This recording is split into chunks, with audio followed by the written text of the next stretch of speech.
आपका यहाँ आने के लिए बहुत बहुत धन्यवाद, स्वागत। मेरा नाम है प्रशांत किशोर।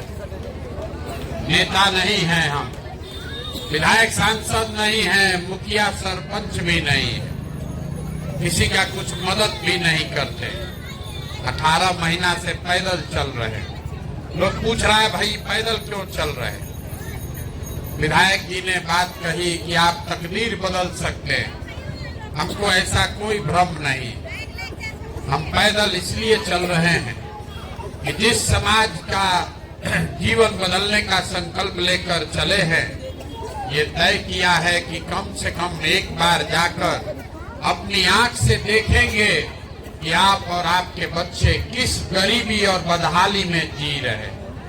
हम लोग बच्चा थे तो कहानी में सुनते थे, पुराने जमाने में जो राजा होता था वो लोग रात में भेष बदल कर निकलते थे, ये देखने के लिए कि प्रजा को क्या दिक्कत है।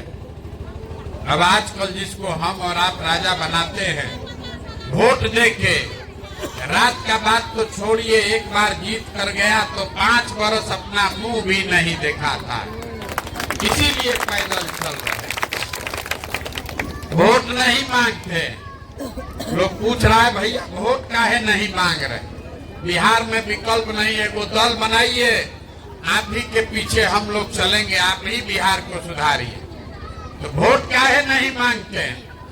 वोट मांगने वाला आदमी तो हर 2-3 बरस पर आपके यहाँ कोई न कोई आता ही है। जो आता है वो यही कहता है हमको वोट दे दीजिए, हम आएंगे, आपका सब काम हो जाएगा।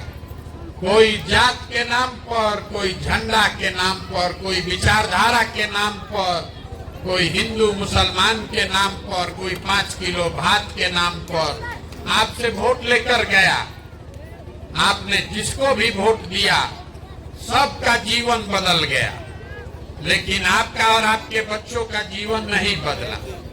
आप 40-45 वर्ष तक कांग्रेस को वोट देकर गद्दी पर बैठाए, उसके बाद 15 बरस लालू जी को हम लोग राजा बनाए। अभी 18 बरस से नीतीश बाबू कुर्सी पर बैठे हैं, 10 बरस से मोदी जी भी दिल्ली में बैठे हैं अभी, लेकिन आपका और आपके बच्चों का जीवन नहीं सुधरा। तो अब कोई प्रशांत किशोर आए हैं, आप हमारा बात सुनिएगा, हम पर भरोसा करके हमको वोट दीजिएगा, तो इसका क्या गारंटी है कि जीतने के बाद हम आपके साथ धोखा नहीं करेंगे। जैसे पहले का आदमी धोखा किया, वैसे ही हम भी आपके साथ धोखा कर सकते हैं। इसीलिए हम वोट नहीं मांगते। ये अभियान इसलिए चला रहे कि आपको गांव-गांव जाकर वो रास्ता बताएं।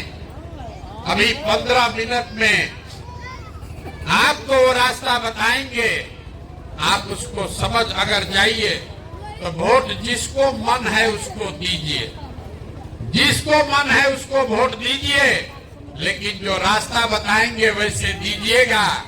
तो और कुछ हो या न हो, आपके बच्चों के लिए पढ़ाई रोजगार का जुगाड़ हो जाएगा, आपके गरीबी से निकलने का रास्ता खुल जाएगा। आप बात को सुनिए, समझिए, ठीक लगे तो अपनाइए, और न ठीक लगे तो जैसे जिंदगी चल रहा है वैसे चलाइए। बिहार में ज्यादातर आदमी इसी में अपना माथा फोड़ रहा है कि बिहार को बर्बाद कौन किया। कोई कांग्रेस को गाली दे रहा है, कोई लालू जी का शिकायत कर रहा है, कोई नीतीश को गरिया रहा है, कोई मोदी को दोष दे रहा है। हम बिल्कुल उल्टा बात बता रहे। एक बार को मान लीजिए कि जिसको भी आपने वोट दिया, जिसने भी बिहार में शासन किया, सब ने अपने से अच्छा काम किया। मान लीजिए कि कांग्रेस ने बिहार में विकास किया, ये मानिए कि लालू जी के राज में गरीबी और वंचित जो आदमी था उसको आवाज मिल गया। इस बात के लिए लालू जी का सम्मान होना चाहिए। ये मान लीजिए कि नीतीश के राज में सड़क बिजली बन गया, मोदी जी के प्रधानमंत्री बनने से देश का चर्चा बढ़ गया। लेकिन अगर सबका बात सही मान भी लीजिए तो भी इस बात से आप इनकार नहीं कर सकते हैं कि बिहार आज भी देश का सबसे गरीब, सबसे पिछड़ा, सबसे ज्यादा अशिक्षित, सबसे ज्यादा भुखमरी वाला राज्य है।